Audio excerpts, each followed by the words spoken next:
Fort Myers Beach Marine Environmental Resource Task Force Advisory Board. It's Wednesday, June the 12th, 2024. Please all stand and for the Pledge of Allegiance.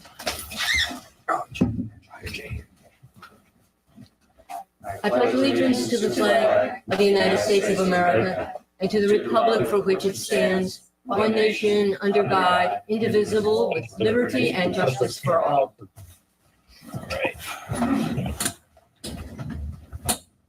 Okay, let's start with the roll call. Dave, since you're virtual. Mr. Chair, you need a motion to let him be on by virtual. Right, I asked about that, whether or not that was a point of order. I'll entertain a motion to allow Dave to join us by Zoom call. So moved. Yeah, I motion. Your motion by Rob, second by Bill. Anybody opposed? Seeing no opposition, the motion carries unanimously. So let's start with you then, Dave. Thank you, everyone, and here. Okay, Jen? Here. Bill here. Rose Larkin, present. Robert Howell here. Steve Johnson here. Mary Rose Valletta, present. Chad Sheets, environmental staff for the town. John R. King, liaison. Okay, all here and accounted for. Is there a motion to approve the agenda?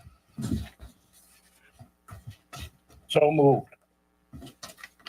I second it. Any opposition? Nope, seeing none. Motion carries unanimously. Is there a motion to approve the previous meeting minutes? I wanted one tiny correction. A small addition, actually. And it's actually under the nominations for the MERTF Award. Beach Talk Radio was nominated, and I had brought up that they had just received the award last year in 2023. And I just wanted to make sure that was added, because if anyone was reading this, it was like we skipped over them, or we decided not to award them the MERTF Award, and it's like they had just received the MERTF Award last year. Okay, is there a motion to approve? Is there a motion to approve? Chairman Johnson, I had a question on the minutes as well. Number one, on the motion where we had a, dissenting vote, there was some clarity, as I'm looking for some clarity as to whether that motion included any structure in the EC zone that had been damaged or destroyed by the storm, or if it was any new structure, or both. It was my understanding that it was any structure, and it wasn't clear in the minutes.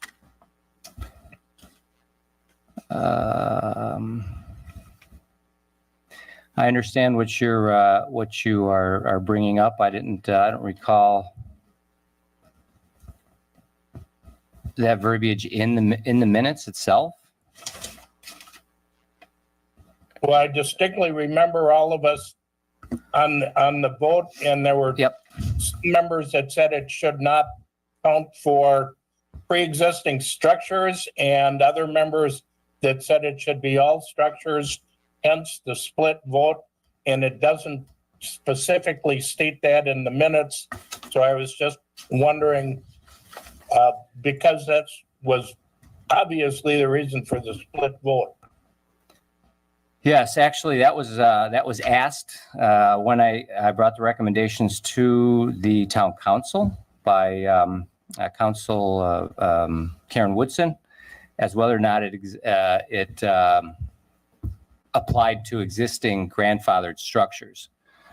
And I was going to bring that back and clarify it at this meeting under members' reports. But as I can recall, and please everybody pipe in if they can recall the conversation, but I believe at the time I was unsure, but I believe we had discussed whether basically that there should be a moratorium really on building in the EC zone was our recommendation, more or less, whether it's grandfathered or not. I think my position at that time, and it remains, is that the grandfathering aspect of the EC zone is exactly that. That it's non-compliant, but it is grandfathered until something changes. I think the people that actually, the forefathers that actually wrote the ordinance and grandfathered, made an exception for those property owners at that time, was under the assumption that once it passed, or if something happened or it was destroyed, that the idea would be that you wouldn't replace it in the EC zone. And that's my personal take on the matter. I did want to clarify that, so I don't know if this is the best time to do it. Well, it's our minutes, so I guess that's the best time to clarify it because we're voting on it, in my opinion. So do the minutes reflect that we are stating that nothing gets rebuilt or in the EC zone? Shall we? I would actually propose that we clarify it, vote, and recommunicate to the town council. Any opposition to that? That's probably the best way to go. Okay, so for clarification, the chair actually made that motion. So I would.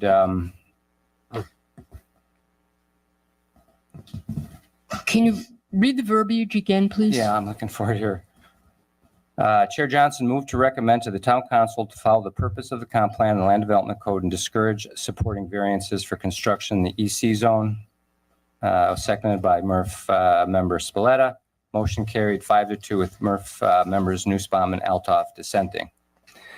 However, I would like to make a point of order here, clarify a point of order.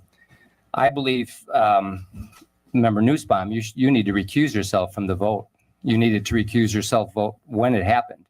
You had an active variance application as the acting president of the HOA for a variance in the EC zone.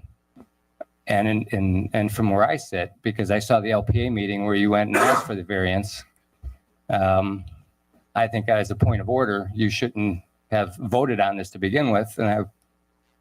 And I believe that variance was already granted. So from that perspective, I suppose you can vote. I would suggest you could vote on this round. Thank you. So to move this along, Yeah, I'd like to say that I believe going forward, it's best practices that we should be encouraging. And certainly we don't need anything else built in that area of the beach. So going forward, whether someone thought they had the okay or didn't, I would advise our council to not allow any building in that EC zone. yeah, I think from a property perspective, every property owner that had a grandfathered structure understood that it was in fact grandfathered. So I would be of also the opinion that we would, again, certainly we can't make law, but we would recommend that there be no building whatsoever in the EC zone, especially based on the information we've learned about the resilience, the information based on our resilience forum, where we already have by far a very narrow bridge and really not enough of a barrier for protection on the island. So the EC zone is basically the entire beach though, right? Chad, can you actually define the EC zone? So the EC zone is the environmentally critical zone. It is delineated by the 1978 CCCL. Wasn't that supplanted by the 91 CCCL? Right. So the 1978 CCCL is no longer a CCCL for the state. We just use it as a zoning line. But the 1991 CCCL is what the state uses for the CCCL division of FDEP to regulate coastal construction. All right. So it's the 91 is that we're worried about. No. It depends on what you mean by what we're worried about. So both of those lines have different meanings for different agencies, including the town and the state. All right, so the town is using 78 or 91. The town is using the 1978 for the EC zoning line. We use the state's triple CL for other portions of the code. Okay. Thank you. You're welcome. Any other comments on this clarification?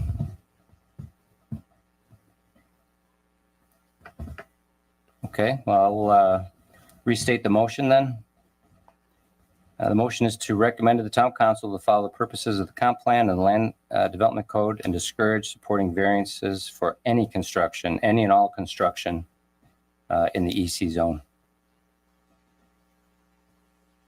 Do I have a second? Yeah, I'll second that. Second by Spalletta. Any and all, any and all. Okay, let's bring it to vote. All in favor? Aye. Aye. Aye.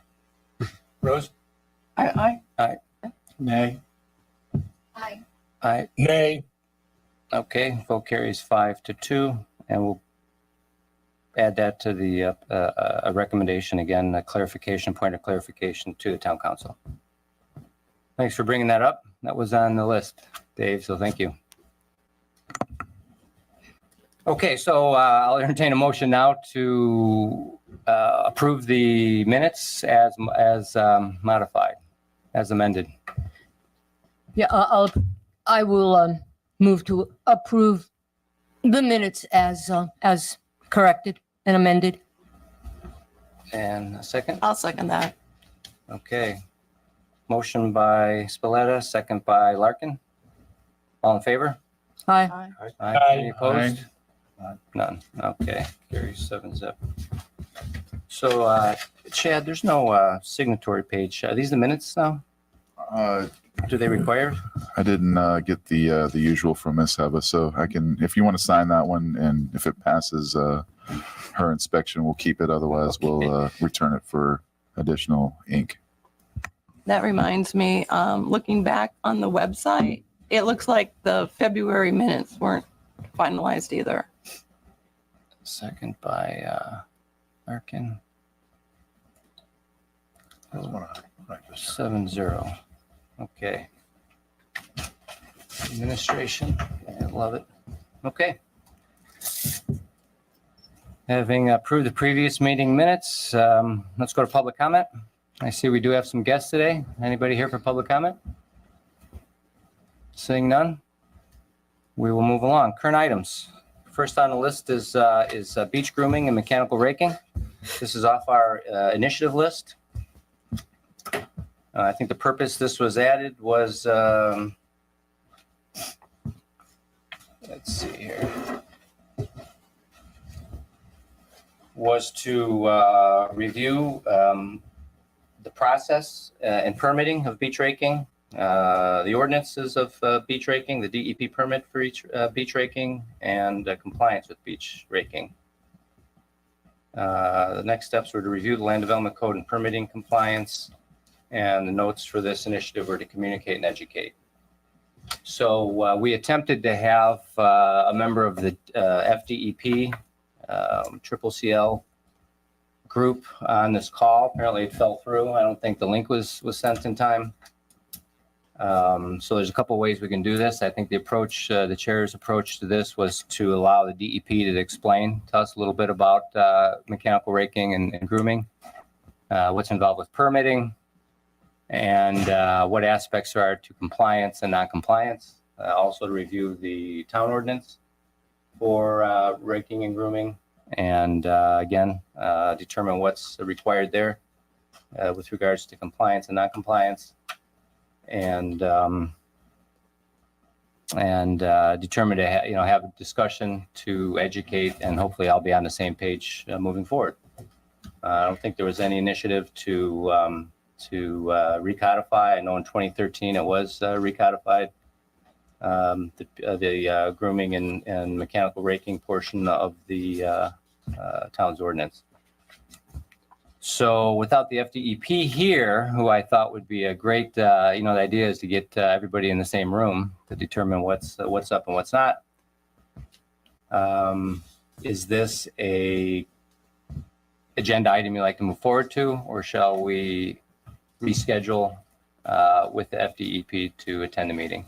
Without the information from them, do you think we are going to be able to add anything new to the already existing arguments and information out there? Well, I don't understand. Why are they not here again? What happened? they were to be here in person last meeting, and our meeting was canceled. We were bumped, and we're not able to reschedule with them for that month. Okay. So we rescheduled for this month, and Ginger Shira was to attend, and I believe just received the link maybe based on my email, maybe 5 minutes before the meeting. So, and she did send apparently an email to me as well telling me she didn't receive it. So, And she was going to drive here from, no, she was going to she was going to be, join by Zoom. I see. So my guess. I'm sorry, can you guys not hear me on the call? Oh, no, are you on? Here she is. Ginger Oh. Shira is here, actually, yes. Now we're here. Well, isn't that great? I had no idea. There's no image or anything of you, so we had no idea you were Welcome. on. Welcome. Thank you for joining us. So I guess we won't reschedule then.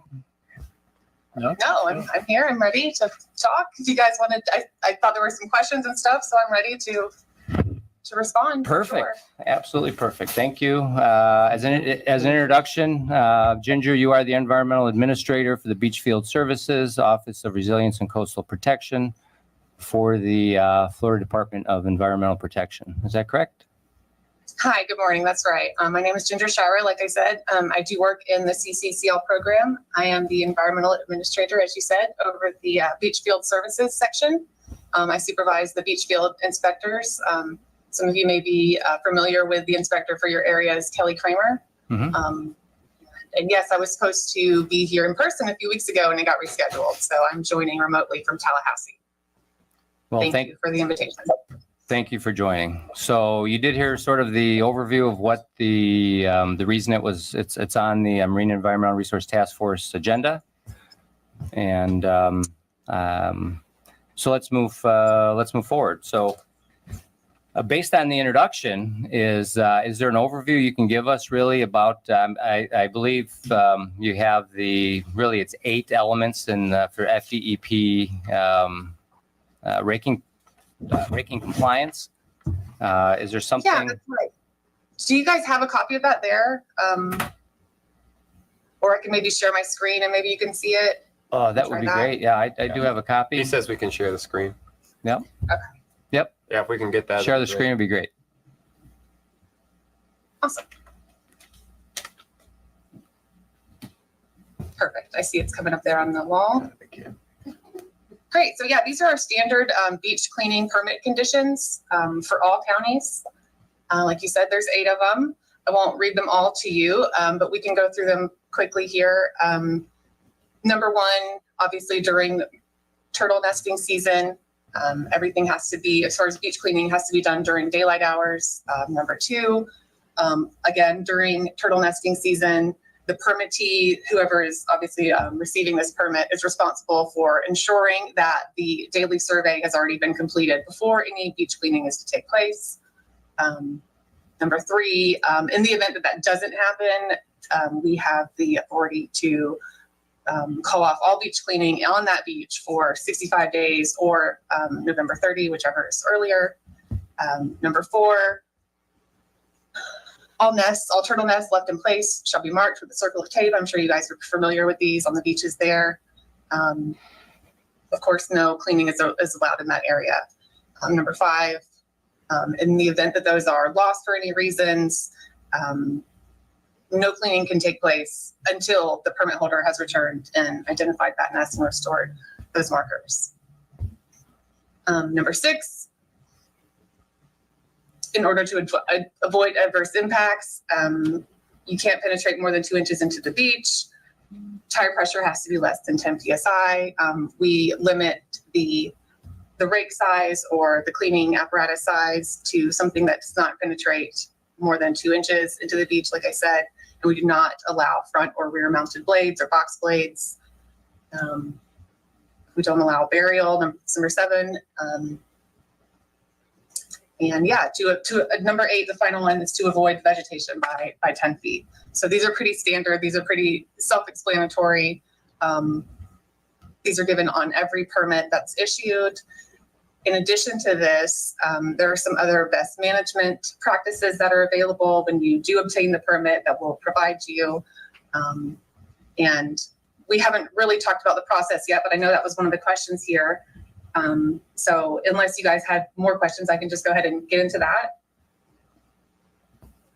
Sure. Okay, great. Going to share a different screen with you. So as I indicated earlier, we do have a field inspector for this area, Kelly Kramer. I think Chad is probably very familiar with her. Maybe some of you others are. You can always reach out to her for a field permit to do beach cleaning, but we also have a portal, the DEP business portal, that you can go online and get a beach cleaning permit without contacting an inspector or me or a person. It's all like a self-service kind of. So let me pull that up for you guys. And I don't want to go through the process because it'll create a new permit, but I do want to show you the kind of information that we ask for. So I will do that.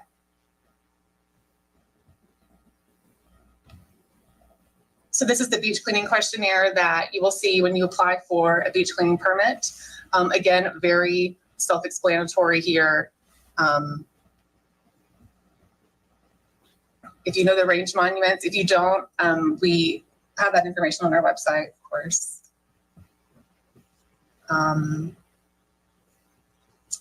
So basically, we don't want to know where you're going to be cleaning and what you're going to be using to clean it with and when. So pretty self-explanatory, like I said. I think I'll probably just stop now and let you guys ask any specific comments or questions. Ginger, are there any restrictions on the frequency of the raking? Is No, it a only once that they're done daily within thing? daylight or hours. It's whatever the permit holder feels is necessary? Right. You know, if there's a nest or there's a nesting turtle in the area, there's situations, you know, that may halt beach cleaning. But generally speaking, no, we don't enforce any kind of limits as to how many times a day. And the raking never includes the rack. That's my understanding. That's right. Yes, that's right. And how close may a permitted raker come to the rack? We advise them to stay 10 feet from the vegetation line. From the vegetation line, how about the Rack line? the rack line? How close can you come to a rack line?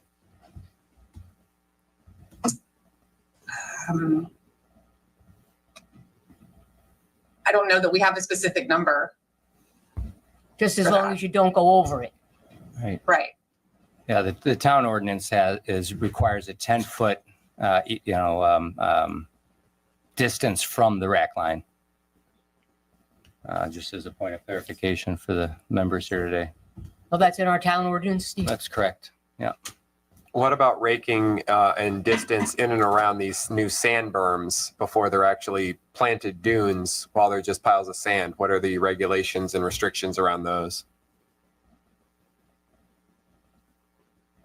I think it would revolve around the permit and the permit holder.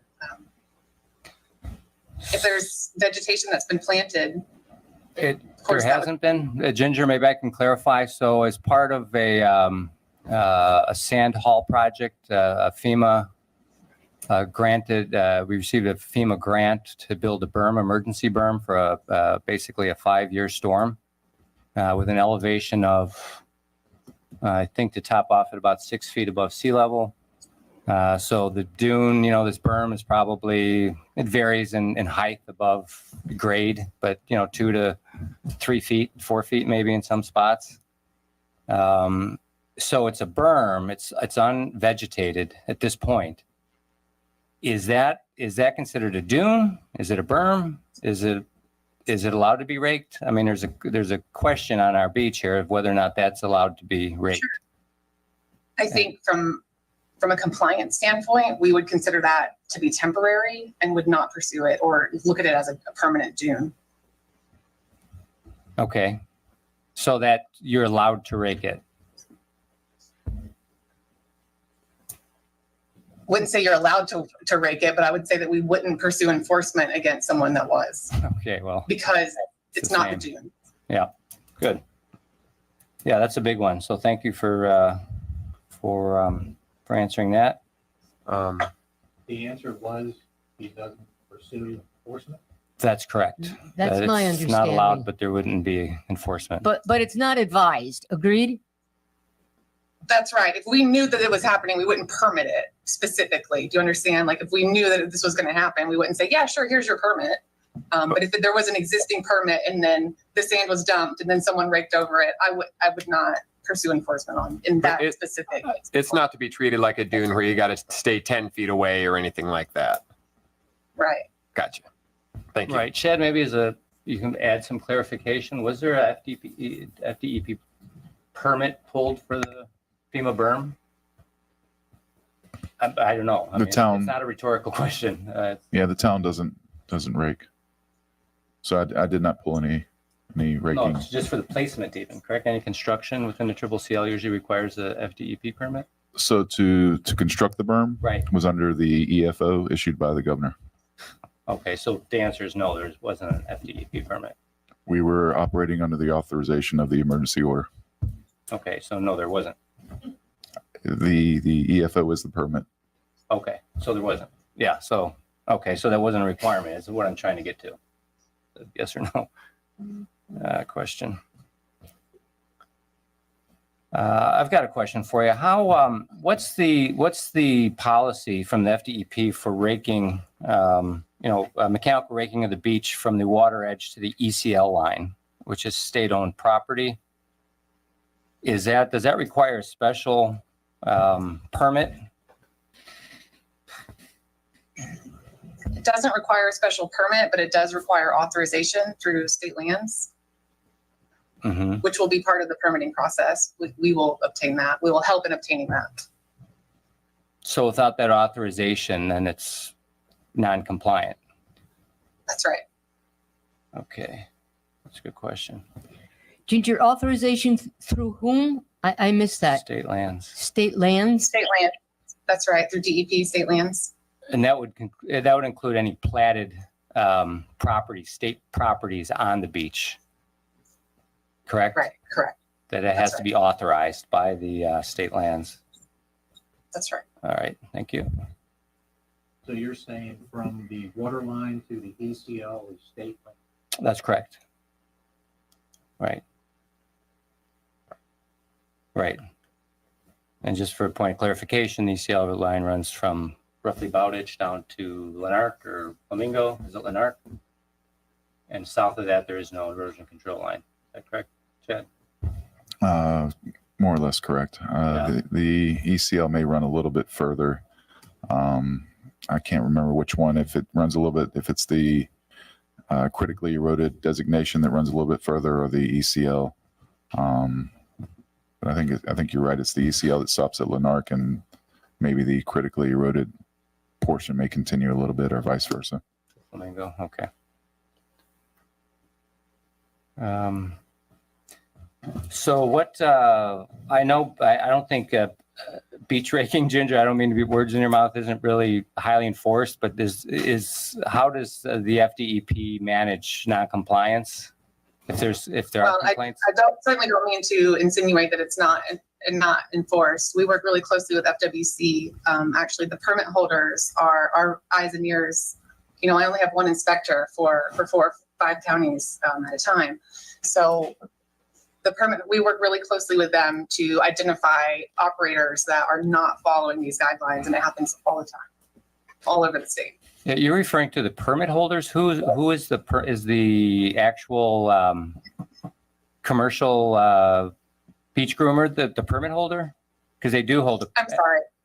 I guess I'm referring specifically to the marine turtle, the nest permit holders from FWC, the people who go out every morning and look for nests. Right, right. And that who issues the all clear before anyone can do any beach cleaning. I'm saying we work really closely with them to identify people who aren't following our guidelines.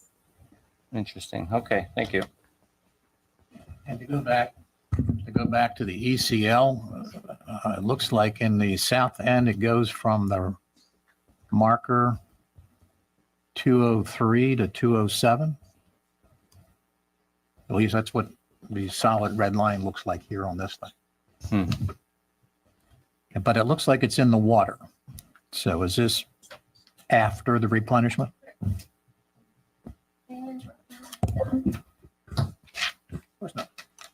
This is part of my crap I bring all the time. Oh, Can you identify? I mean, yeah, can you explain? what's the what point you're now? looking at? I'm looking at the coastal engineering consultant beach fill plan view for areas R3, R203 to R207, stamped by Michael Poff.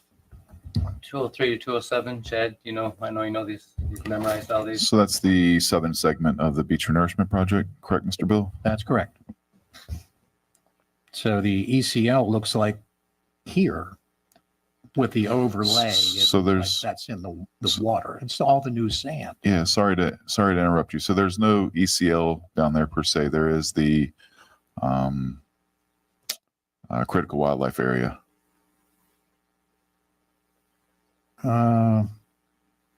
That's if it's I can share this with you. yeah, share it with me and we'll Yeah. I'll take a look. I imagine you got it online. Yes, pulled it off of there. Yeah, I'll take And I'll take a then- quick look. Thanks. I've got one question for you, Ginger, also. So is there, I had heard on a public broadcast that a raking permit holder said that there's going to be something new that had never been, that they didn't have before. It's a long-range maintenance program permitted from the DEP that can remove areas that pond where we have a negative grade, where we have a swale in front of a property that will hold water. We will remove that, grade that out, and keep the beach at a positive grade, meaning it sheds water and doesn't hold water. I haven't seen that since the early 90s. Is that, can you comment on that? Do you know of a new maintenance program that allows grading of the beach? Hey, Miss Ginger, this is Chad Schutz with the town. So that's he's referring to our JCP permit and the maintenance of hotspots. So that's not necessarily under your program, so you may not be familiar with it. Yeah, I was just going to say that sounded like a JCP-ish question, and it's not something that I'm even familiar with. I'm sorry. What's JCP? Can you clarify that? Joint coastal permit, And who's that permit? Who's the permittee? the town of Fort Myers Beach, Who's the permitter? I'm sorry. FDEP. But that's not under Ginger's purview. Is that correct? Is that what I understand? That's right. It's another program. Yes, that's right. Okay. Perfect. Any other questions? You guys have? Yeah, so this permit is something new. Was just created, or is this a long-standing thing, this JCP permit that So we were issued that JCP in November as a part of the renourishment project. part of the renourishment? I see. What's the length of the permit? 15 years. That's not part of the MBZ. Is that what that is? So the dune management plan is also part of that permit. That's news to us, I guess. It's something you approved. That's in the managed beach. I mean, the only thing we've approved, I believe, is the managed beach zone plan, right? I mean, I believe we've talked about the renourishment project. The permit, the JCP has been public record for some time now. Mm-hmm. I think November 2022. Mm-hmm.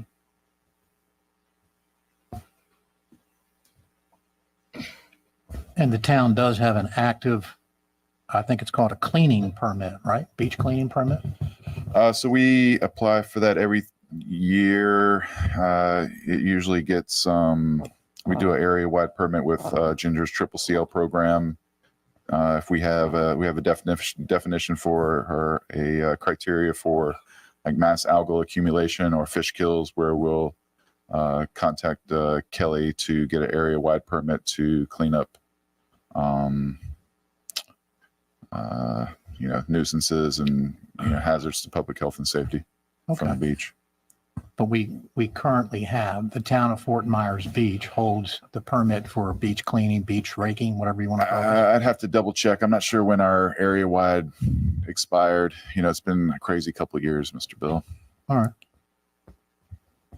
I think the last one that we did was actually under the EFO, and we've been active, proceeding under the EFO for a couple of years, almost a couple of years now since Ian. So we haven't necessarily needed to get a separate Triple CL permit to clean debris off the beach.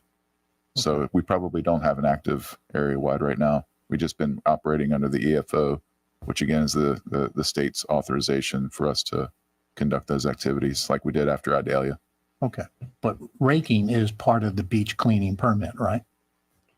So that, the town does not rake the beach. Okay. Correct. That's all through us. It's all through a private contractor. Yes, sir. All right. Well, like red tide events, Yes. So fish kills.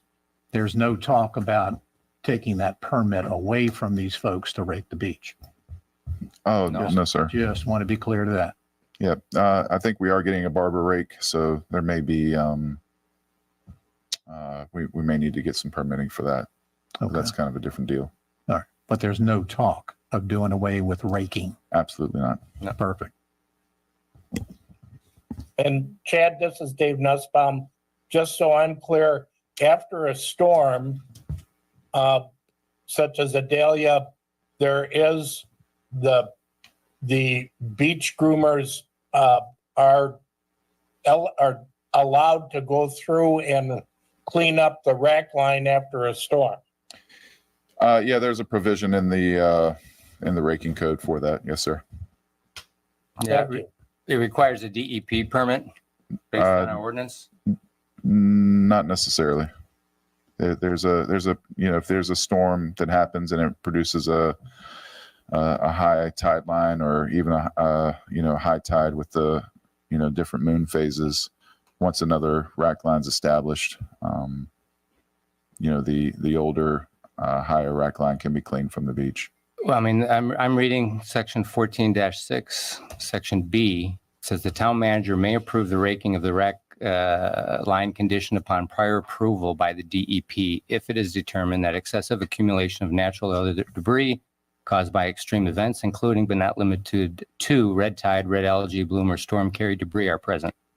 Yeah, so that's more of an acute situation where we have, again, algal accumulation or fish kill, where we would go to FDEP for an area-wide permit to clean up a public, hazards to public health and safety. Kind of a different scenario than what Mr. Nussbaum was referring to. That's more of a routine, abnormally high storm rack line that's way up high on the beach. Once a new rack line's established, that high rack line can be removed. I mean, not a court. I mean, that's Just read the rest of the code, Mr. Johnson. the interpretation there. I mean, I did read it. Yeah, just let me pull it up. I know we're having test day. Well, I think the point here is let's all understand what Yeah, I'm a little what bit confused. sort That of would be the good. rule of law is. I mean, it would help avoid division, conflict, and everybody be on the same page. That's what this is all about.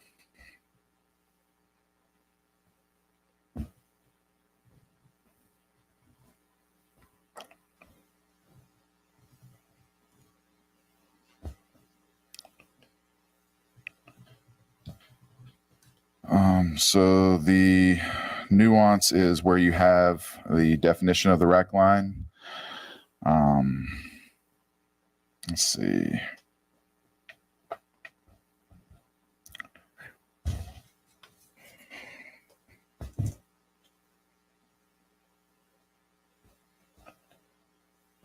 So rec line means a well-defined zone of natural organic marine material, yada, yada, yada, excluding man-made material. Any areas of organic marine material left on the upper beach due to abnormally high spring tides, storm tides, or extreme conditions or events as determined by the town are not included in the definition of a rec line. So you need to read the definition of rec. I don't know, that says that sounds to me like it's just what's left after a storm, not the Abnormally actual rec line. high spring tides. So, you have moon. Or Phases. other debris caused by extreme events. Mhm. Or storm carried debris are present. I mean, So what's the question? the question is that what you're suggesting, I think is a very liberal definition and interpretation. I guess I'm a liberal. Apparently. So again, Your words, not mine. the Well- rack line is defined as to what's near the mean high water or thereabouts. We will have abnormally high rack lines with new moons and full moons, as well as storm tides and other extreme conditions. And those rack lines that are established by the abnormally high tides, storm lines, or other extreme conditions do not meet the definition of rack line per the code, section 14-6. So read the definition. So there'll be one rack line then? There'll be one rack line, whatever the most current is your position? That's the code. Yes, ma'am. Then the beach can It's never the be built average- up?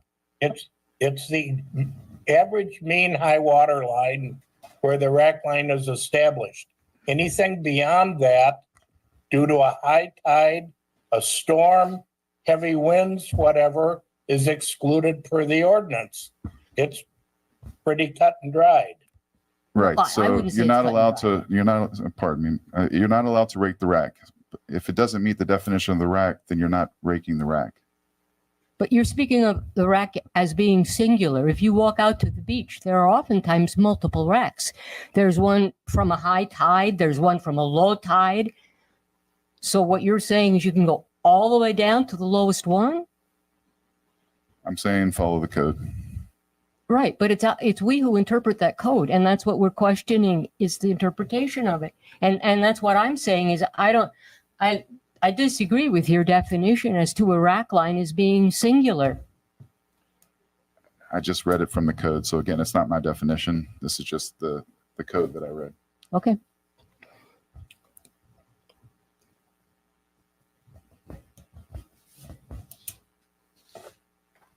Contributions? I mean, I've always understood it as most recent rec line. Like, yes, there's different rec lines, but then there's the more recent one. And the more recent one after a storm is one that, and I might be misinterpreting, that you can rake, but because once it then goes back into the normal cycle, then you go back to the most recent one. Is that paraphrasing? But I think it's important to remember the intent of why we're not raking the rack line. It's because that's an important food source for birds and invertebrates, and also we want to leave a rack line there for the birds. That's not to say that we're not going to groom the rest of the beach. So big storm comes in, pushes stuff up. You can take it away because it's not hurting the birds, but the rec lines that have been established there the past couple tides, that's what's feeding the birds. Yeah. Mm-hmm. So I do need to excuse myself. I have a pre-con meeting. Frankie, did you want to come up, or you're just gonna? Okay. Okay, no worries. So excuse me, I have the beach renourishment that I told you all about. So Right. Do we have a staff report coming or? No. Okay. No, why would you? Okay, good. Okay, Ginger, are you still on? I am. Oh, you are. Okay. Excellent. I just was going to mention, unless there's an objection from the rest of the advisory board here, you're certainly welcome to depart. Thank you unless there's any questions you have for us. No, thank you guys so much for your time today. And Steve, I believe you have my contact information. So if anyone has any follow-up questions, please reach out. Perfect. Thank you very much. Just, Thank you, Ginger. Yeah, to be sensitive for your time. Thank you. Thanks. Take care. Okay. So the other portion would be, was to go through, I don't know, Frankie, are you actually, would that was FDEP's portion, the town's portion on the current ordinance is, are you in a position to support that, or since Chad's leaving, or? Good morning, Frankie Kropacek, Operations and Compliance Director for the Town of Fort Myers Beach. Whatever my environmental manager is supporting, I, as a director, support. He's probably the smartest person we have on this beach that knows not only the governmental policy, but how the town needs to enact it within our code. So if he's a full supporter of it, so am I. No, from a support perspective, answering questions that we have for him since he's not here. I can definitely do that. Yes, we've sat in on a lot of the meetings. But yeah, if you wish to. Well, we just saw, we had a discussion about the section 14-6 of the Land Development Code. So are the requirements for permittees, is that current? So far, yes. Yes. And again, the Land Development Code is currently being worked. But as it stands today, we are enforcing the one that's in place. And Right. again, with any ordinance in any type of thing that we're doing, as the person that's coming in,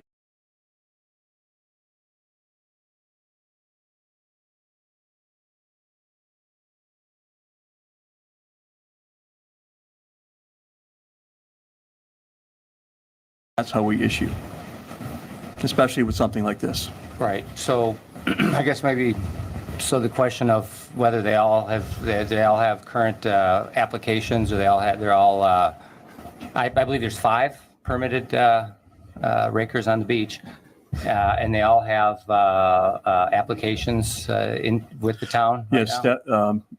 Chad and I have talked about this just the other day, and that's something that we're currently in his queue, and he Right. currently talks to these people. They're all been permitted in the past. As far as if they're current or not, that's something that we're still looking at. But these are people that these are not new players. These are people that know the rules, know the game, and if they're doing something different, he usually gets out there. I've been with him when he has stopped people. He has a great rapport with the rakers that we're talking about here, and yes, I believe he's on top of that. I'd be confident saying that as far as the town's perspective. So the annual educational training sessions are being conducted every year. Do you know when the last one was conducted? I cannot answer that question, sir. No, I cannot. They all are carrying the $1 million in liability insurance. If they're I not believe that is current, the do you know? That is the policy, and that's what That's the needs policy. to be. So I can get you more concrete information on that as well. Is there a reason why there are 5? Like, could someone apply to be number 6? I believe they were people that were here before. As far as open areas, I know some of the resorts have their own people. The open beaches have people. And that's just the way it was when we got here. Andy and I being here a year, we're kind of new to this whole thing. So I do rely heavily on Chad, who had been here as a contracted employee and then now as a town employee. We've talked to several of the gentlemen who are rakers out there just by going out and doing activities. And these are people that have a pretty darn good grasp of what's happening out there for the most part. I'm not saying that everybody has a lapse in judgment sometimes, or somebody does something that they're not thinking about. But for the most part, they have the town's best interest and the beach's best interest in mind. Otherwise, I think we would have yanked them a while ago. So I don't know if that answers your question, but getting more people out there, I don't know if that's something that's needed. No, I'm just wondering if someone decided that they wanted to be a beach raker. I So they just don't have to believe it apply. is just that easy, ma'am. No. So, I think there has to be a need or an area vacant for them to do that in. so we receive complaints. They come to MERF members. Either it's on the beach or we get emails with photos, of non-compliance. And when those are brought to the environmental manager, they die. I mean, I've never seen any kind of follow-up on non-compliance. We can have our staff member to your committee show you follow through. We can make that well-known. Yeah. We're not trying to keep anything from anybody. What Chad does as the environmental manager for the beach, he has a process. I personally trust in that process. If you're having complaints, yes, take them to them, but also CC me. That's one good way of making sure that things get done. I will talk with Chad and we'll make it a little bit more transparent on when he has these discussions and how he fields complaints. Some of these complaints that come to you and he goes and talks to the person, it turns out to be nothing. We know that in the building part. Yeah. Somebody will complain to a permit tech, and when I talk to them or we get them in front of a zoning or a planner, all of a sudden, that really wasn't that big of a deal. So sometimes there's a little bit miscommunication too. So we try to feel things on all levels, not only with staff, on the director level, and then also at council. Yeah, I mean, ones I typically see that are sent to me are typically raking too close to vegetation, where they're either on top of vegetation or they're clearly not 10 feet from vegetation. The other is racking, is raking vegetation. I mean, I have a database here of images. I mean, if you're interested in seeing them, I'd be happy to send them. But I mean, I think and I know our rakers are long-term rakers. I mean, they actually know better. So that's the question is why can't, we're just, I think from MERTF's perspective, I mean, we're supposed to be the guardians of the marine resources here. And that includes, of course, the beach. That's what's the word I'm looking for here? The draw. It's the money, it's the money for the area. So we take it from a tourist and a financial perspective for the property owners and landowners and for property value. So without the beach, we're just, we might as well be out in Ames, not Des Moines, but Ames, where there's not any water in sight. So we have to take these seriously, and we look for help with staff. And I guess what I'm suggesting is that I can't speak for the others. I don't always get the support for that. So. Well, I can reach out to you, Mr. Johnson. If you CC me, I think I've made myself pretty well known in the town. I do follow up. I am accountable not only to the town manager, but also to the town board.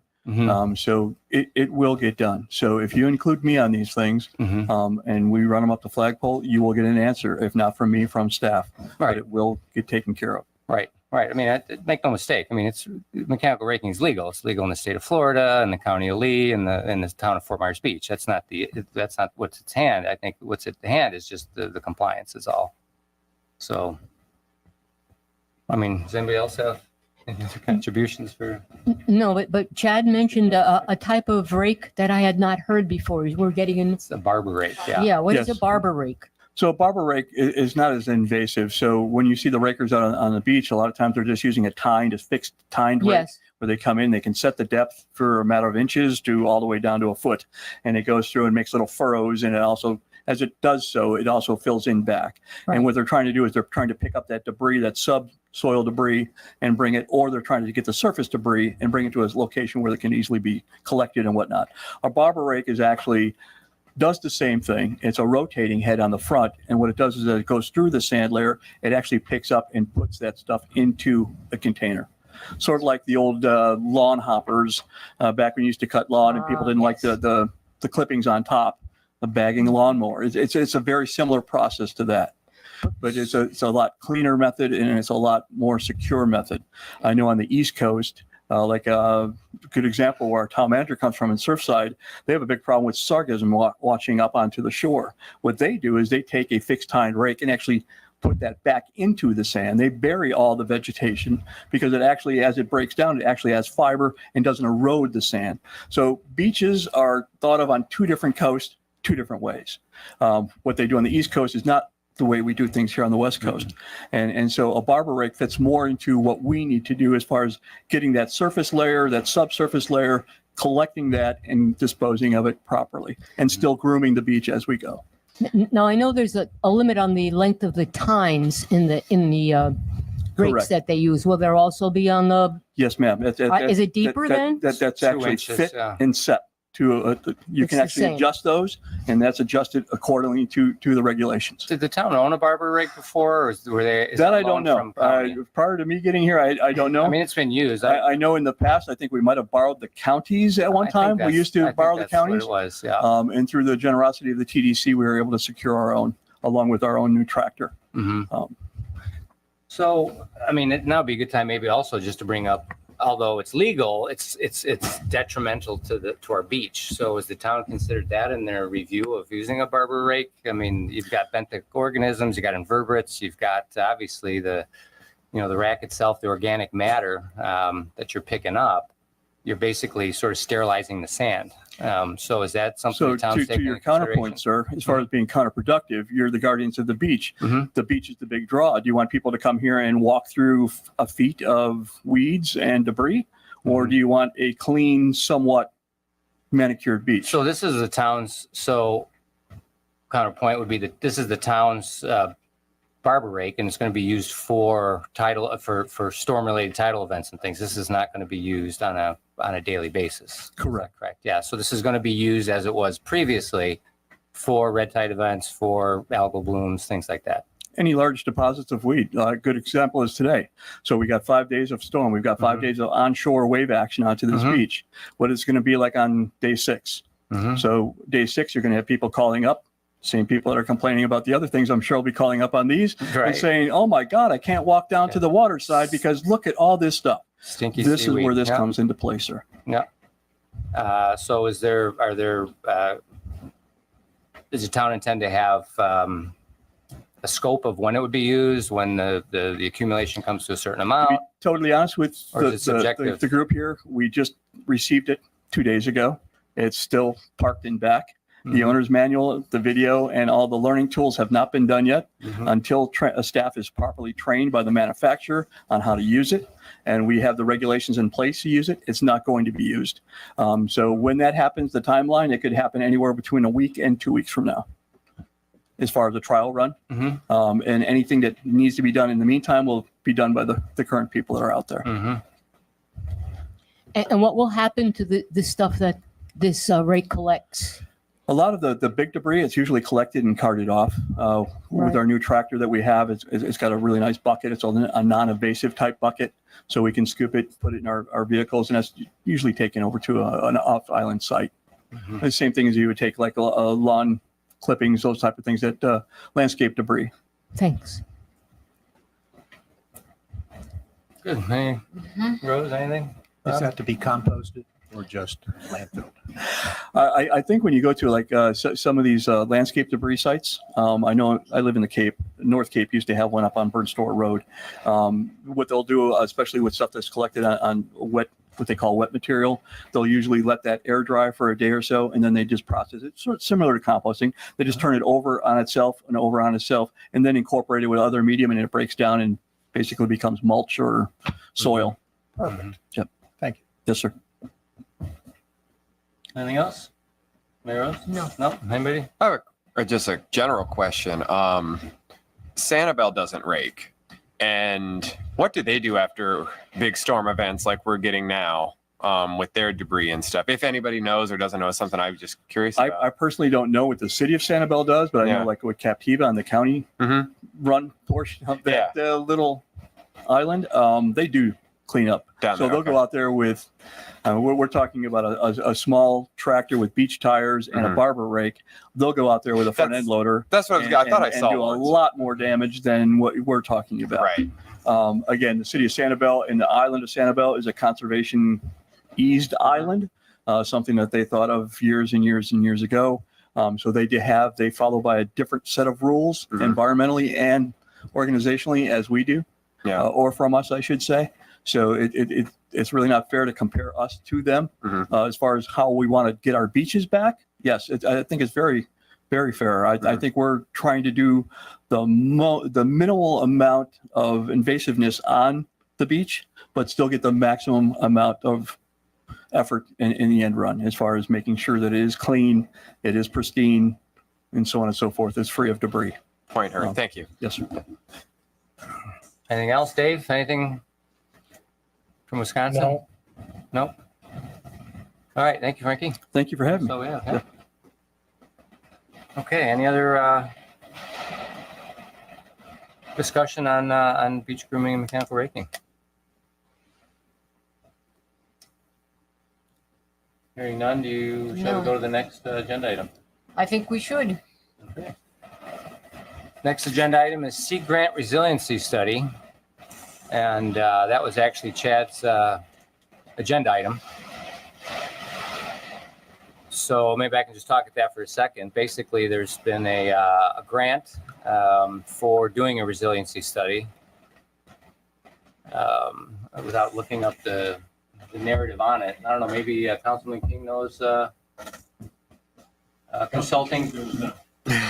There's a meeting today, is there not, this evening? That's R2P2.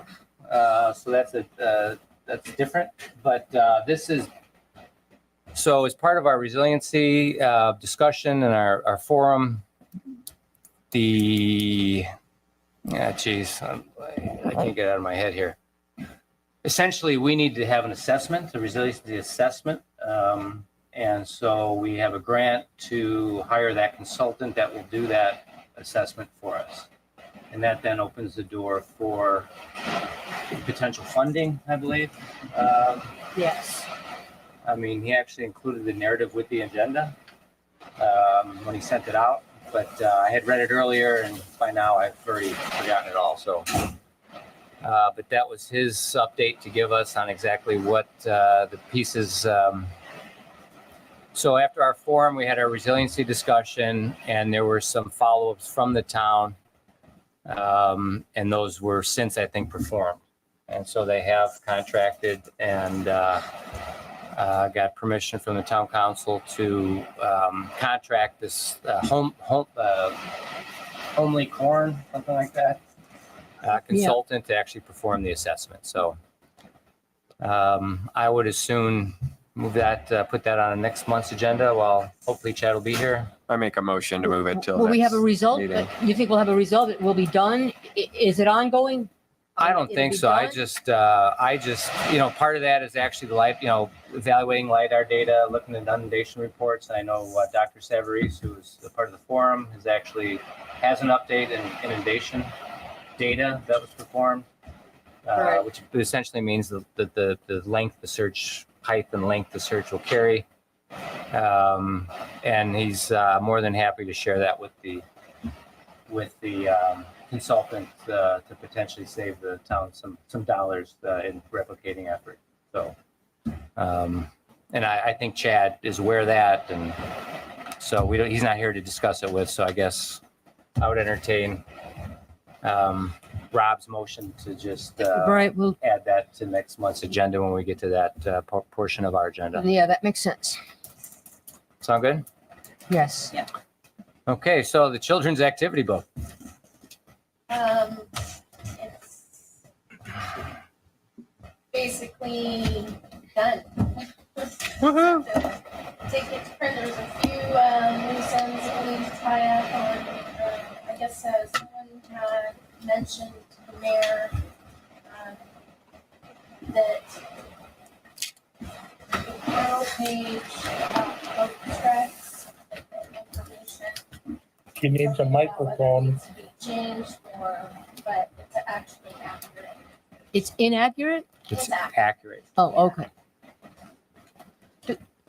When, The specific wording was boat strikes are in the book. It's boat strikes are a leading cause of manatee mortality, and someone brought up that it's not the leading cause. So it's just a little a or the, but it's the second most reason for manatee mortality. So the actual verbiage in the book is accurate. It's accurate. so we're using not the, is that it? Yes. Okay. Are a leading cause, Okay, not the. thank you. When do you expect it will be done, Jen? Well, I have a question for all of you. I just need to know about the layout. And then we'll be done with it. Print. We have this kind of layout, so it opens like that. Or The booklet. lot of the pages are better for that, aren't they? I think it's better. this That way. long ways. That's yeah. that's Yeah, I like a like that book. one. This is right off the bat. That's the one I would Yeah, prefer. I like that one. And then, yeah, I think that's it. How many is the first printing? I think we agreed last month it was gonna be 20,000. He needs a microphone. 20,000. Can you speak on mic? What was that, Mr. Nussbaum? He can't hear you. Oh,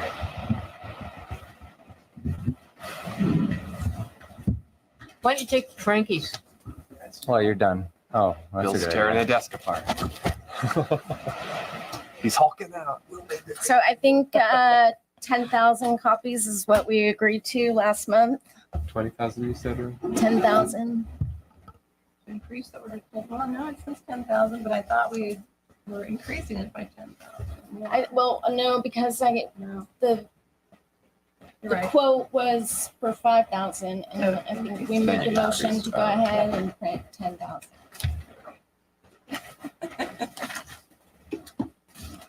And I think, It looks like the cover is in color. Are we printing in color? That's Inky the Whale or the something. front page, no. Those books she had were just. Oh, other- they're just These the are examples. Some other ones that I Oh. give out to kids. Okay, I thought something Yeah, changed. just example.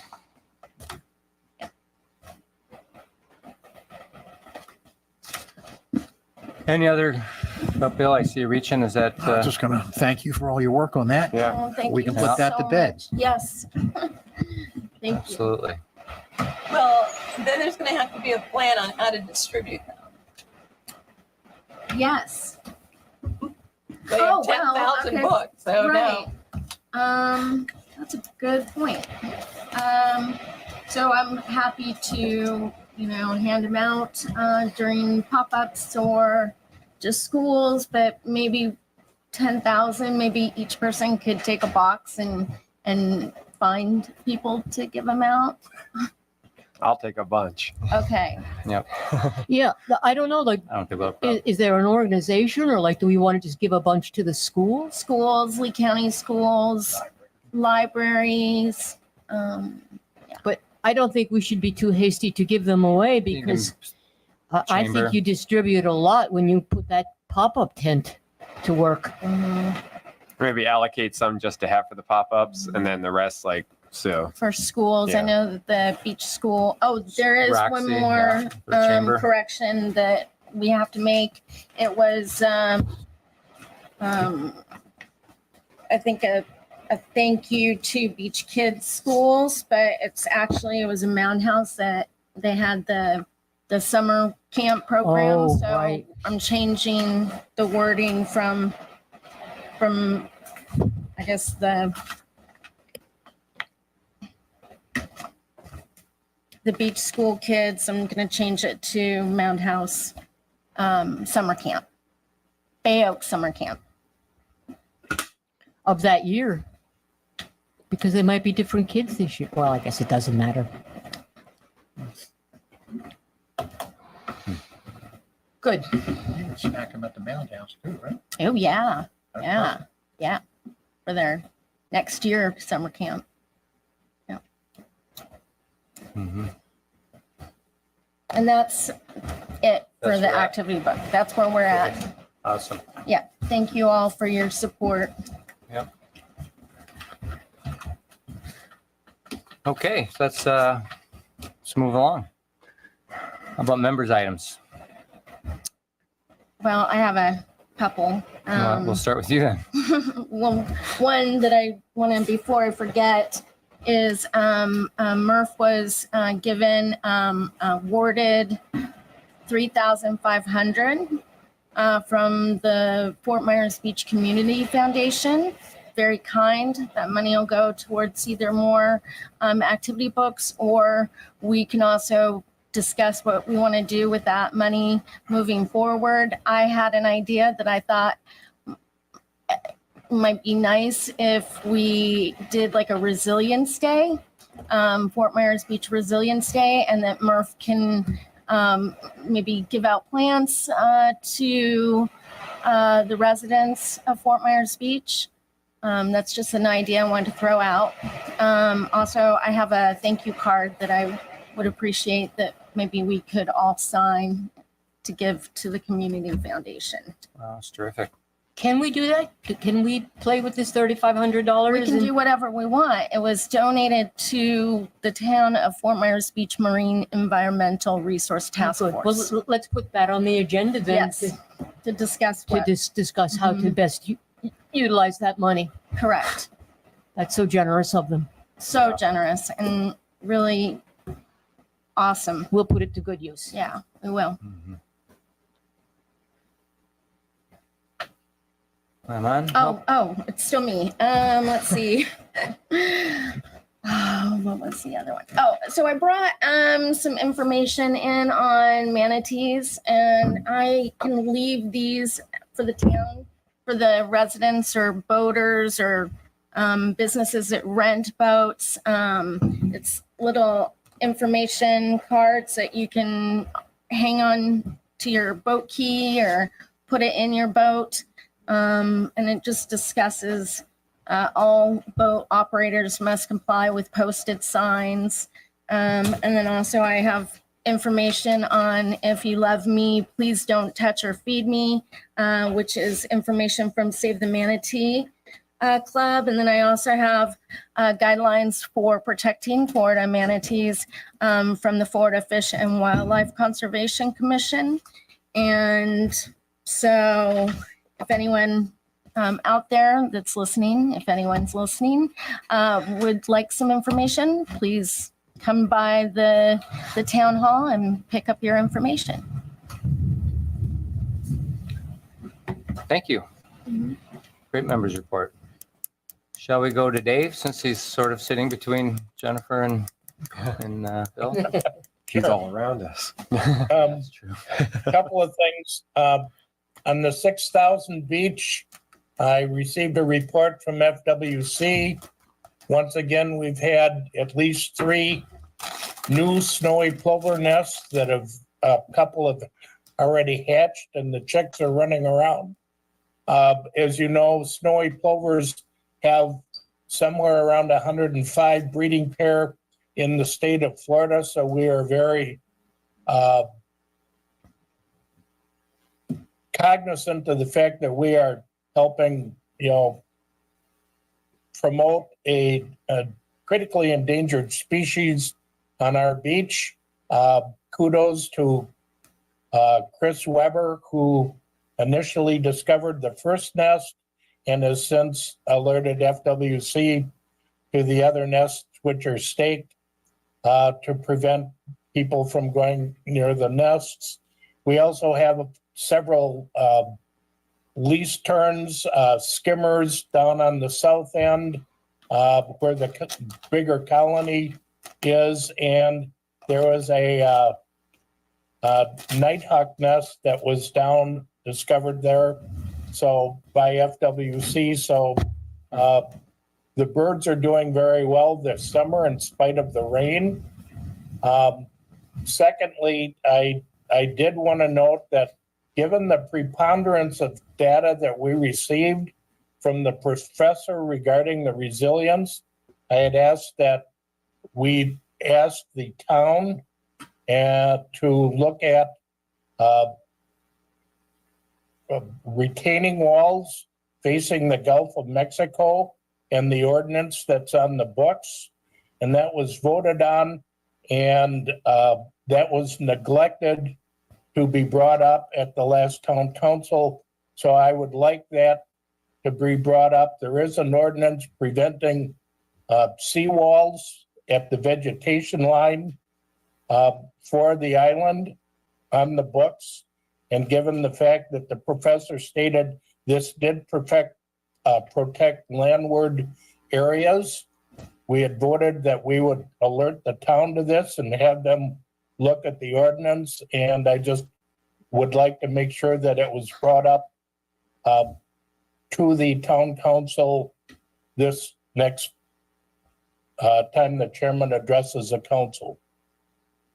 So I'm sorry, Dave. I'm not sure I understand. Did you say that we actually had a motion to bring that up and was neglected to be brought up, or you'd like to? Yes, we voted on it at the last meeting. It was in the minutes we just approved.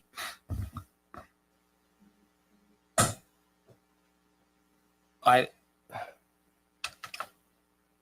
know we discussed seawalls. I don't recall a vote. I don't see it. I don't remember a vote. It's not in the minutes. Oh. Go back and look at the three that were voted on. The very first one.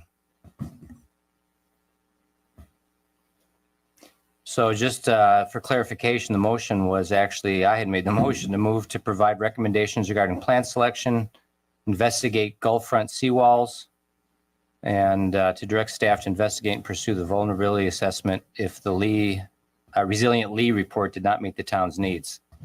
Correct. And it was And the seconded Gulf by, front seawalls was neglected on your report to the town council. I don't know if it was an oversight, but yeah, given the preponderance of the data from the professor and the protection that they offered, I thought it would be responsible on our part to address that with the town council and say we possibly need to look at that ordinance and modify it. yep, I'll add that to the corrections then. It was an oversight. I made the motion, so I don't think I would have intentionally left that out. So I apologize. Thank you. That's all I have. Yep. Woo. Nothing this month. Bill, nothing. Okay. I had two things. One is that we have a list of invasive plants on the website, and as of last fall, they came out with a new list for 2023, and so I would like to have the old one removed and a new one posted sometime soon. And then the other thing is, for the past month or so, I've been working with some people from Sanibel, some Master Gardener volunteers, and we're creating a whole new PowerPoint presentation on Florida-friendly landscaping for barrier islands. And it's to go from like Sarasota County down through Collier County. Our first presentation will be in 2 weeks on Thursday, June 27th at Sanibel Library, starting at 1:30, and afterwards, it's expected to last 2 hours. Afterwards, we're probably going to do a walk through the Sanibel Captiva Community Foundation garden area and plant stands.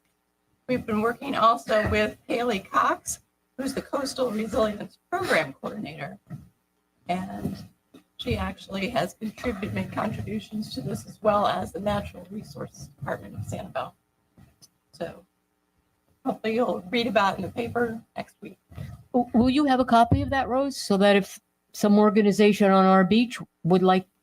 Of the PowerPoint, Yeah. I will check with that. Normally, when there's a PowerPoint done like such as that, that's a group effort, then it has to be presented by a Master Gardener volunteer. It's not like the ones that I had posted where I did it myself.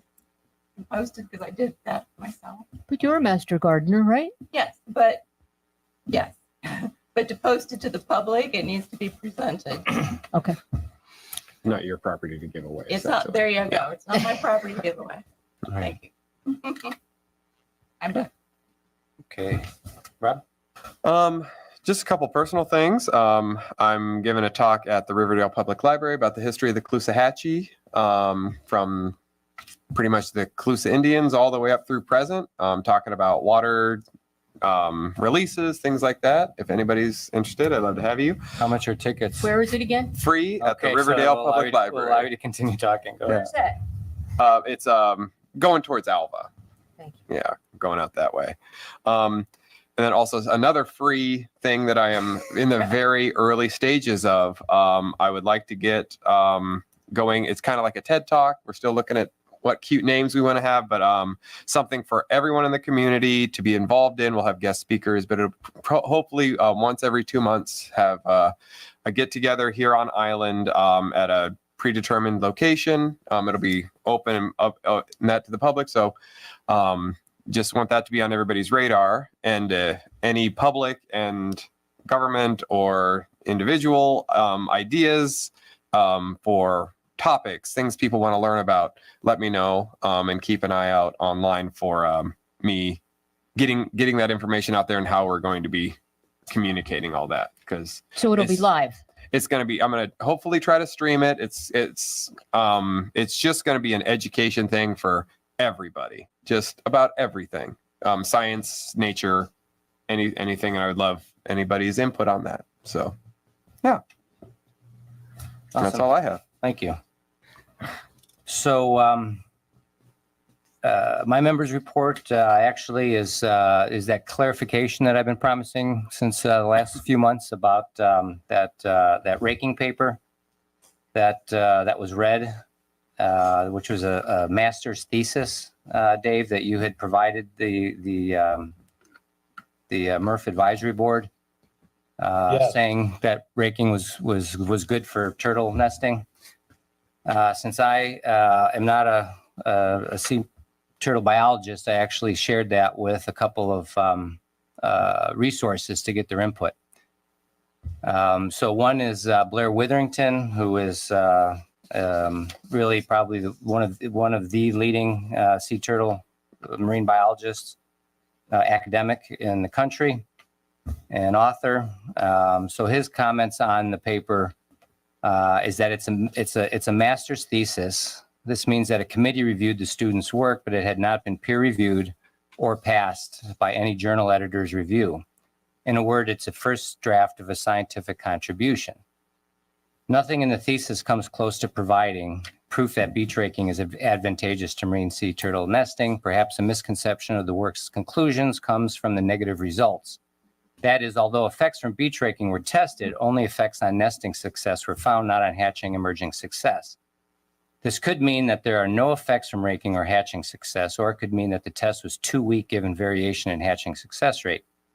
This variation is famous for frustrating researchers who suspect an environmental effect but cannot demonstrate it because the power of their test is too low. For example, the sample size is too small to overcome the noise of variation.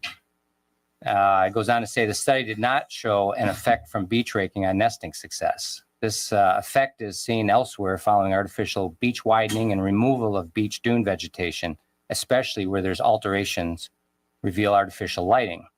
The conventional wisdom in effects from beach raking is that the practice destroys dune plants that sprout on the upper beach and prevents incipient dunes from forming, thereby widening the berm between the dune and the rack lines. Both loggerhead and green sea turtles respond to these wide beaches by showing a higher nesting abandonment rate, which is a false crawl rate, than on natural beaches, which is the case of our beach, a very high false crawl rate. Studies like these are not experiments. The students describe the complexities of teasing out effects from beach raking from all other environmental differences between the beach sites she studied. So what he's saying is there's so many other things going on that aren't being measured that you really can't tease out, this aspect that's attempting to be measured. A much more definitive study would include something like a before-after control impact experimental design that would control for all of these confounding variables. And it also says in the abstract, the student concludes with mechanical beach cleaning cannot solely be used to determine sea turtle management or conservation guidelines in Broward County. He agrees there are many other concerns from beach raking apart from sea turtle nesting, including beach diminished plant diversity, shorebird abundance, and diminished natural aesthetics such as seashells, sea beans, and other appreciated and underappreciated rack materials. And the second input I had received is actually from the head of the biologic administrator, the head of the imperiled species management, which is Dr. Trindell. She goes on to say that she concurs with Blair's findings. Further, while we were aware the student had used the nesting data in this way, after the fact, I don't recall we ever authorized the use of FWC nesting data for this study. It was not reviewed by FWC or to our knowledge by other sea turtle biologists. There are many covariants on this beach, such as lighting, people, vehicles on the beach at night. It would be impossible to tease out the impacts of beach cleaning without a carefully designed, controlled, replicated as BACI before and after impact study. As indicated, I believe there are credible studies showing the negative impacts of beach cleaning on beach profiles, such as increased wave run-up on the post-cleaning, flatter, unnaturally altered beaches. There is a reason that beach cleaning requires a CCCL permit, as it is considered a modification of the beach dune system. Beach cleaning was listed as one of the impacts of the beach dune system that also impacted state and federally listed species such as sea turtles during development of the Florida Beaches Habitat Conservation Plan. The plan also identified removal of the wrack as a significant negative impact to listed species. Wrack consists of seaweed, seagrass fragments that drive coastal beach ecosystems by providing a food source for small crustaceans on the beach, which then provide forage for shorebirds. Removal of wrack poses a significant threat to shorebirds protected under either federal or state endangered species laws or the Migratory Bird Treaty Act. And she goes on to say that she attached this draft plan. And she also mentions, I think the Volusia County also addresses negative impacts to protected species from beach cleaning.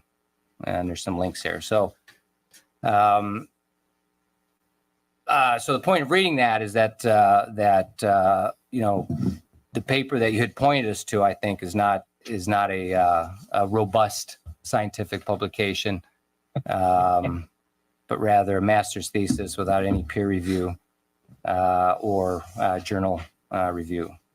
So it's taken me a few months to get it together here, but we have it. And I believe that's it. It appears everyone has an opinion on this. Well, there's scientific research and there's an opinion. And what I've just read basically. I didn't hear any scientific research. I heard their opinion. Okay. Of these professors, you don't recognize their. So you had instructed us to search the internet for papers. There is a wealth of papers. There's brochures. There's everything available. So I'll take it as a personal to-do to help provide you with that research. No, that's quite all right. Thank you. Okay. Excellent. Fort Myers Beach rakes, right? Yeah. We had a real successful turtle nesting season in 23. And I think even so far this year. Is that going well? So far, it's reasonably good. Yeah. Okay, so everything's successful. Sanibel does not rake, correct?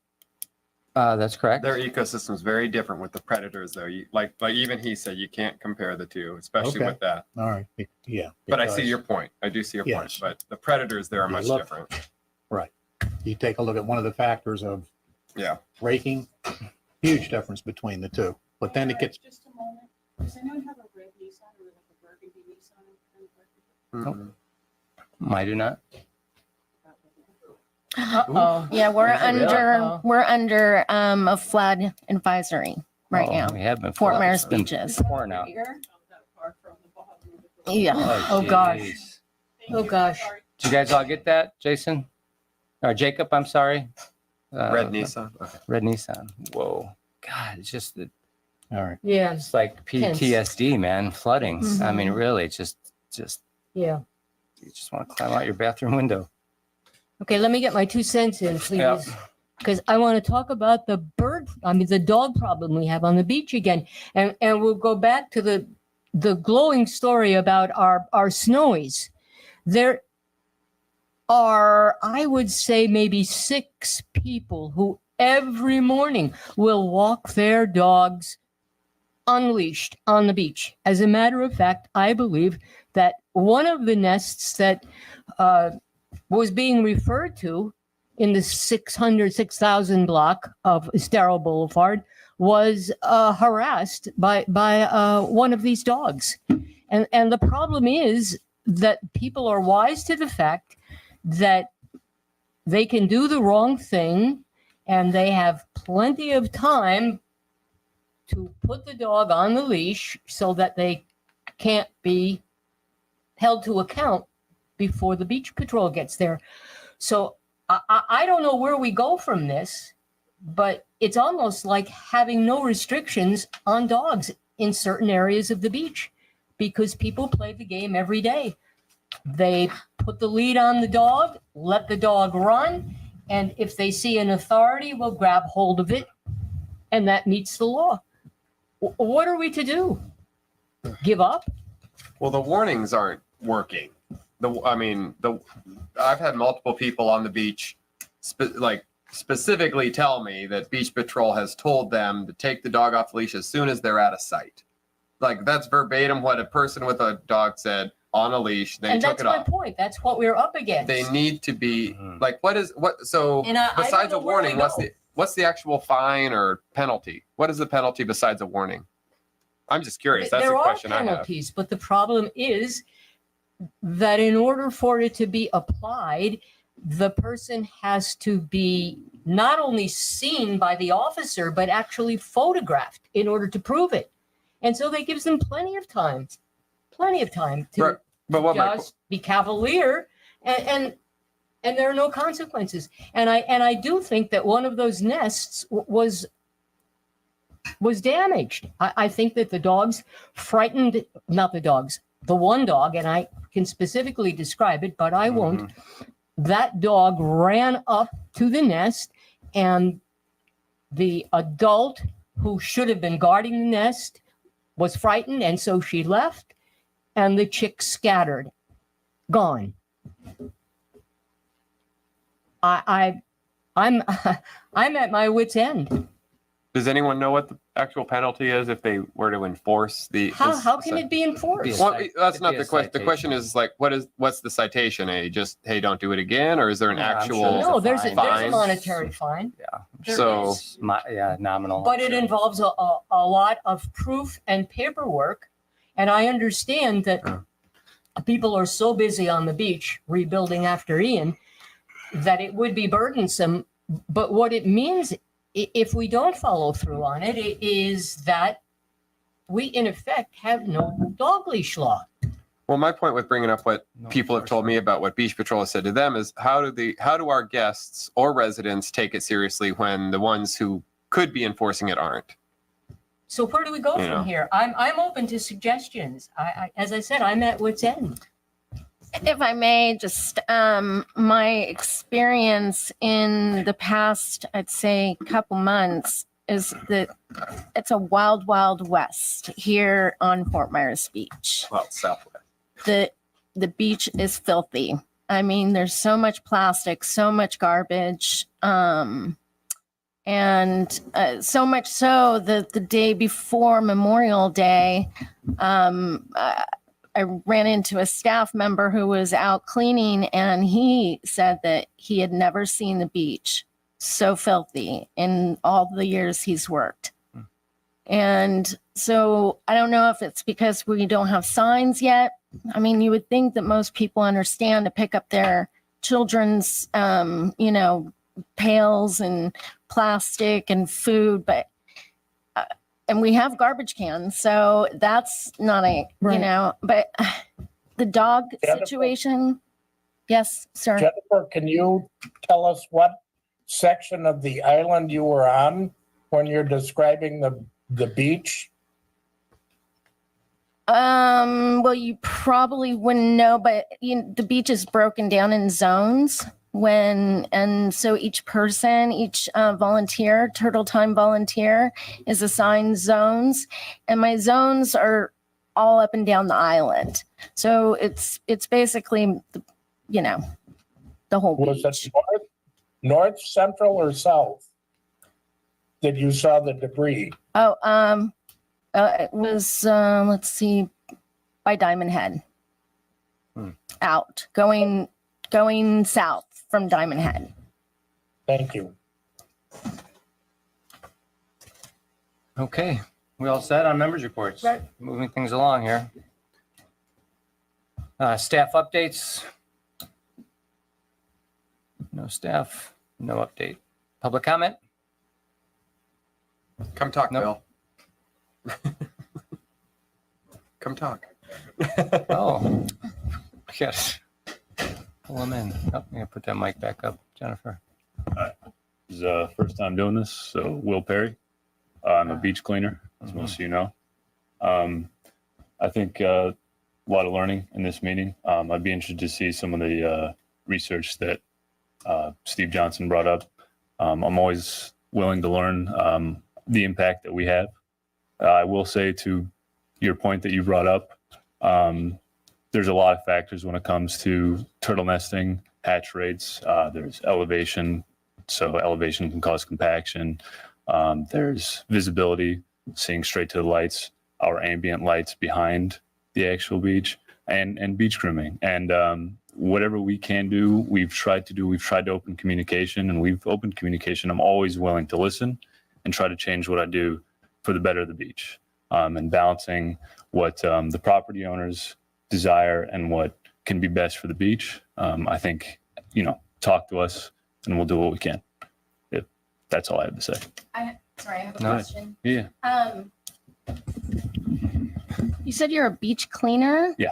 What, can you define that for me? I groom the beach. Raker. Oh, you're a raker? Yeah, yeah. Okay, 'cause- Topic of discussion today. Right. All right. Well, All Point good. of order. Pardon? I don't know. I remember all these voices all the years. Thank you very much for your comment this evening, Will. It's nice to meet you too, by the way. Did Dave said something? Point of order? I thought he was calling I it just point said, of order. I just said point of order. Oh. We're not allowed, public comment is not allowed to have interaction back and forth. No problem. Black mark on my soul. Okay, moving along. Murph Award. Murphy, any nominations for this month? I have one. Go ahead. No, I was going to say, beach, someone just, and it escapes me, which one of our resorts just did the big, Oh, Pink Shell. that's what it is, Pink Yeah. Shell. That was going to be mine. Tell us about what Pink Shell did. We're leading the way, I would say, in just being turtle compliant with everything we are trying to do as far as how we educate the guests, how our lighting is, the tint on the windows. We are really trying to set kind of like the standard for beach and turtle friendliness on island. We are trying to be very aware of, how we're presenting ourselves to our guests as far as, why we're doing certain things. Because a lot of guests are coming in and they expect the beach to be a certain way. They like something that I'm educating right now. Why aren't you putting the chairs out earlier on the beach? It's because we got to wait for the turtles and turtle season. So we are the Turtle Conservancy gave us I guess the best good rating, and we're all in on that. There's That's actually the verbiage I wanted. no. There's actually an accreditation. There's a program, Yeah, the Turtle Conservancy. but there's What a is- name for the program. Yeah, I Yeah, saw. what's the name of it? Oh, Like, I didn't write it down. and But I they're thought they would know. it's a certification. it is. Yeah, we're certified. That's what we're certified. You're The certified. verbiage is escaping me too, and Bill shouldn't have walked out because he would have known it. I can get that to you guys. I just can't think of it right now. Yeah, and that's why we But nominated. yeah, we got because it. it's such So a really big if it's thing. a successful nomination, Yeah, they, would you write the verbiage the because verbiage there's a for it? whole lot of compliance that they had to, Yeah, they went through a lot, and It's significant, The yeah. Turtle lighting, Conservancy. it's a whole lot of Yeah, stuff. they came furniture. over multiple times It's- to check us out. It's and making sure we were going. vegetation. Yeah. I mean, I'm sorry, I don't have that. It's really impressive. Yeah. No, I'm very proud to be like, I don't represent them when I'm here. Like, that's my job, but I don't represent them as on Murph, but I'm very proud of, what they are doing and to be part of that. And yeah, I can get you all the information if you'd like. And Right. everything. And because of this, I would nominate Pink Shell Resort. Okay. And I had one, an individual that lived in South Fort Myers, Don Davids. He actually participated in that vegetation study a couple years ago, and he's done a lot of work for Fort Myers Beach. Like, I entered all the data, but then he went into Google and entered it all. This is from 2022, and all the points. And recently he was down here and sent me a picture that he had just come down and picked up trash around the public library. Bag of trash, just be helping clean up Fort Myers Beach. So he could go in So the I'll have to bank. clean up still, yeah. And who is that again, Post-hurricane. Rose? Don Davids. Don Davids. I'd make a nomination for the Community Foundation for their generous donation toward conservation efforts from Murph. Any other nominations? We're loading up the bank, I'll tell you.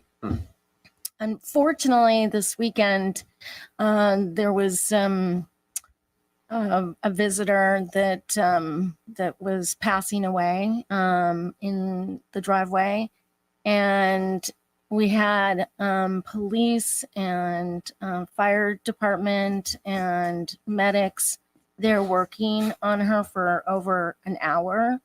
And I was just so proud to feel that our, the public servants and these people are out there every day trying to, keep our streets safe and people alive. And I don't know if that, is a Murphy award. Yeah, but it's not Yeah. conservation Was that your oriented. driveway? it was next door. Oh, I'm It was sorry that terrible. happened to you. Yeah. Did she make it? No. Rest in peace. Maybe that's something you want to share with the Public Safety Committee. Mhm. Any other nominations? Hearing none, let's move to vote. The three to vote are Pink Shell, Don David's, or the Community Foundation. All in favor of the Pink Shell? Aye. Aye. Aye. Is that biased? Five. That's already five, so. I can only vote once, we all know, so I'd say the Pink Shell takes it. For conservation compliance. Right. And then we'll find out exactly what it is. Well, I mean, there's a Okay. specific name for the I know there is. certification, I know and that's there what is, it's 'cause I was really escaping me. impressed But when as I read always, it. we'll put the other two in the bank for times of need. Don David's and Community Foundation, $3,500. Okay. So moving forward, well, actually, we have spotlight article for the month. I've been remiss here, I think. We're a little bit, I think we've skipped a month. I was actually due. So I'm up. Nussbaum's on deck and Rob Howell's in the hole. All right. And so that's Murphy. Set agenda for the next meeting. Real quick, when am I up for the spotlight? Then Jennifer Rusk is, I don't know what comes after 4 months. four. What month am I? Well, I have to adjust that. So you aren't, Rob, you were, so that's going to be August, maybe? On August, okay. July? Say, this is June? So, yeah, you'll It's be, June, July, so I'm are September. you June then? I'm Or are you June, July? You're going to do it for June. June, July, June, August, August. So Jen is September. November, December. Jen I am will be August, okay. September, Rose is November, and then Bill, you're in December. Are we All right. meeting next month? Yeah. I mean, that would be my opinion. I think we'll have a full Would you like agenda. to- Let's see it. We- Sure. Yeah. The town council is on break, so I didn't know. Right. Rob, are you okay with the meeting next month? Yeah. Rose? Bill? I won't be here. Jennifer won't be here. Dave? When is the meeting again? July 10th. 10th.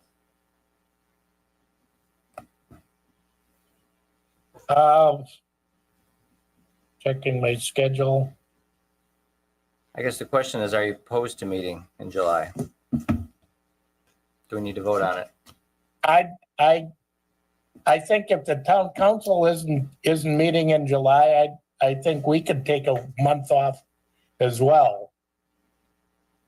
All right. Is But that we worth just dis- had is a that month worth- off. Is that worth discussion? I mean, I like the opinion of we had last month Yeah. off. I think that was our vacation. Shall we vote? Let's vote. All in favor of meeting next month? Aye. Aye. Aye. You won't be, aye. But Aye. was your vote all against? You Nay, already said it, Bill. I'll be against him, but it's yours. I thought you were just for it a minute ago. What, meeting? Yeah. I can do anything, but Okay. the town